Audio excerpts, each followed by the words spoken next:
Activistes lingüístics europeus debaten a Barcelona estratègies per protegir una cinquantena de llengües minoritzades. Una gran diversitat de llengües que s'han fet sentir, amb tots els accents, per in l'orella, a l'Assemblea de la Xarxa d'Igualtat Lingüística. Dafathicsa fi, mi agaus Cynuric, yn iaith fian gans mil Cynurica in Kerno, gaus Cynuric. Mijn naam is Mirjam Vellinga en ik praat Fries. Het Fries wordt sprutsen in het noorden van Nederland en in Duitsland bij de Deense grens. En er zijn ongeveer 400.000 sprekers. Praat maar Fries. Sono Alejandro Termini, a mia lingua è il siciliano, una lingua minorizzata che qui a Sari 4 milioni di parlanti, che si parla nell'isola della Sicilia, nell'isola nicchia della Sicilia e nel na Calabria di Iuso. Allora, parla come mangi, parla in siciliano.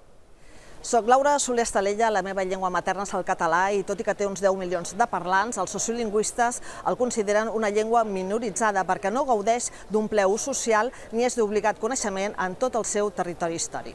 És només una petita mostra de la diversitat lingüística d'Europa.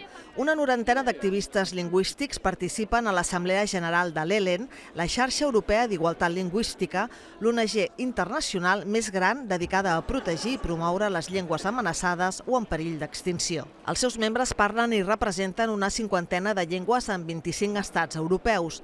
Enguany, el debat se centra en un repte clau: com garantir que aquestes llengües també tinguin futur en el món digital. Per nosaltres, el digital és fonamental per si els recursos que necessitem per els llocs de treball, per l'ensenyament, la vida social, la vida cultural, l'economia i tot això, i és fonamental per l'ús social de les nostres llengües. A l'Assemblea també hi participa Nicolas Lebrà, relator especial de l'ONU per les minories. El seu objectiu?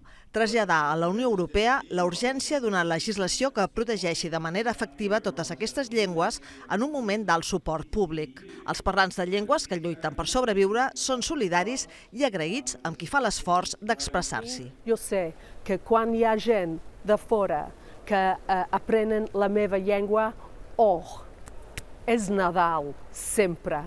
Saben que una llengua que es parla és una llengua que viu i perviu.